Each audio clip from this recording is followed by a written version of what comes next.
Kendo Podcast episode 154. In this episode, I want to talk about Life is Not Fair. Drive on. Kendo Podcast by Hiro Mafuji from KendoGuide.com. Thank you for listening. This podcast is about Japanese martial arts Kendo for Kendo lovers and supported by Kendo enthusiasts through Patreon.com. Thank you for your support, guys. Please visit KendoGuide.com for more Kendo information and how to support KendoGuide.com.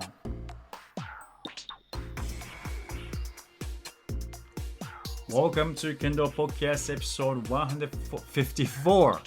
All right, I actually didn't think I should be talking in this as a podcast. I'm not too sure what I wanted to do or what I should do with this topic, but it happened to be that I happened to be reading this book called Make Your Bed by William H. I think it's McRaven. I'm sorry if I say it wrong. You can actually read it free if you have a Libby. I think it's an app called Libby, and if you have the library card near in your city, maybe you can read it we can rent a digital audiobook or Kindle version, so digital book. So if you are interested in his book, please read it. And actually, I just read chapter 4. It is about life is not fair. Drive on.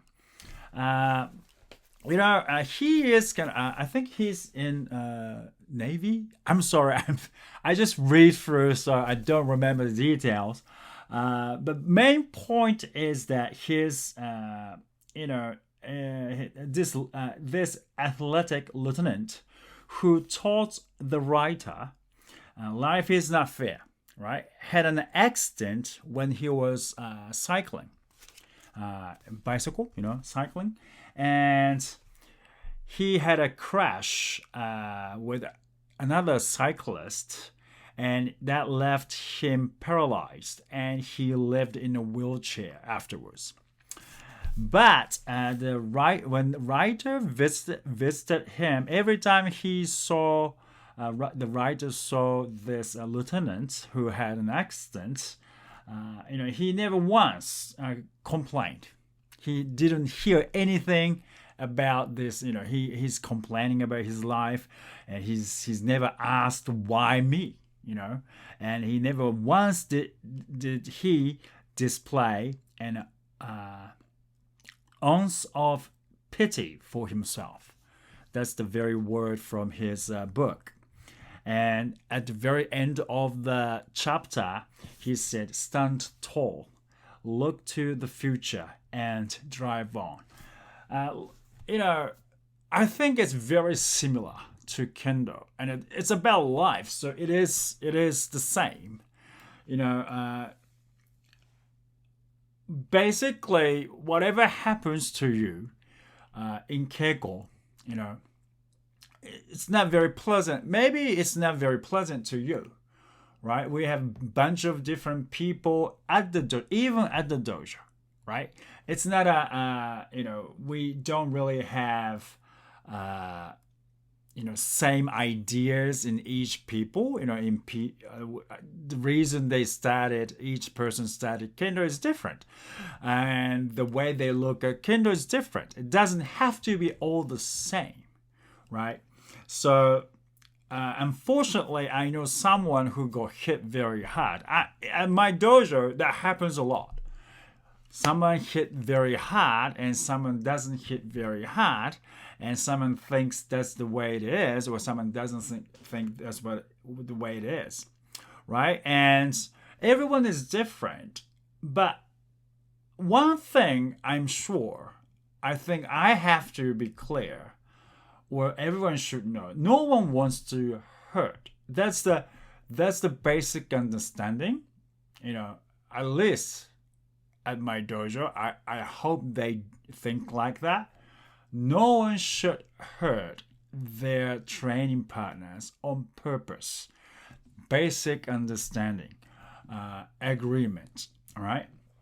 But if you go somewhere else outside your dojo, it's not the same, right? Something happens. I know. I'm not saying you have to put up with those violence. You can stop, right? And I don't agree with such violence, And but if someone does that, you have to have that skills to deal with it. Like in daily life, there are many other people out there. You can say, okay, you hit too hard. I have to stop. That's another way, one way to deal with it, right? And also, if you strike back, probably that will cause a fight or unnecessary tension between you and your, that person. But at least you can say, okay, I think you're striking too hard. I have to stop here. I cannot take it anymore. People are different, right? So if you can't take it, you should stop it. I don't know why always my series starts moving. So I think life is not fair. That is bottom line. No one. I mean, life is not fair as in that we are not the same. We are not the same. So something happens unexpectedly. It's not always in your favor. So you have to deal with it. I think Kendo teaches that too. You have to deal with something that happens right there. It's not necessarily always what you want and what you're going to do about it. Okay, so I think it's very important for us to think like that. Again, hurting purposely is out of question. That's not what Kendo is. But sometimes people strike too hard, right? And you gotta deal with it. So one, you can say, I'm sorry, I gotta stop. That's okay. That's very okay to say. Okay? You have to protect your body. You can't just let things happen again and again because you don't have to put up with such stuff. But you gotta have to have a way. So like if someone walks up to and that person, because of that person, you will hate Kendo. That's not good. That's not good. So be brave to say I'm sorry. It hurts too much. So that's okay because that's not the end of you don't want to end your Kendo career there. So you gotta say that. And that's actually it's very important. So life is not fair, but you have to do. That's why you have to do something about it. Okay, and if the dojo itself is like that, okay, we're doing doing Kendo to hurt people, just walk away. It's not the way it is. So I want you to remember that. And I think I haven't read all the book. This Making Your Bed.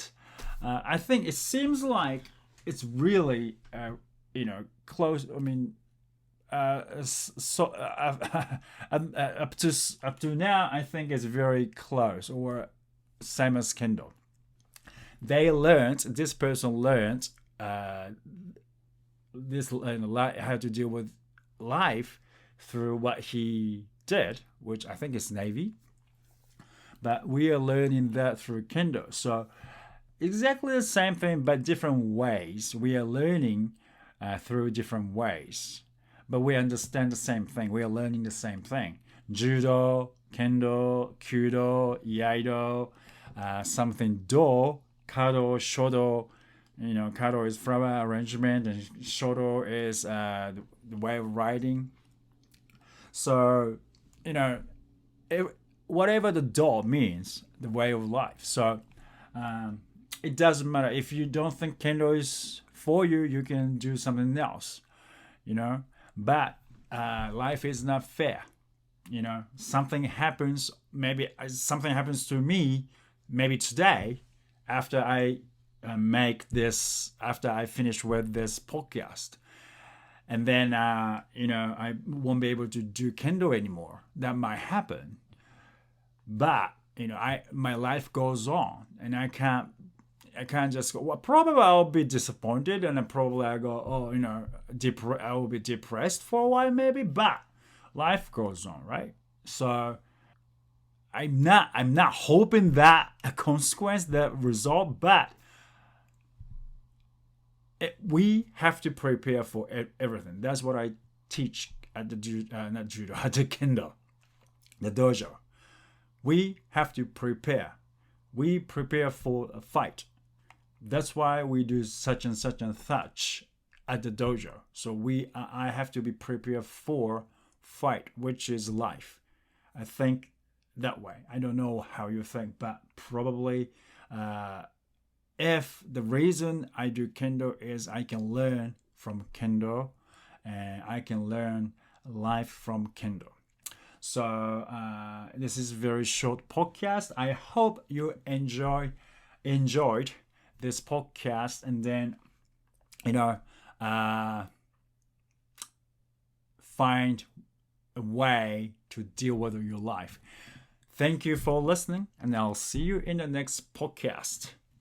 I would like to send special thanks to patrons for their constant support through patreons.com/Kendo for Life.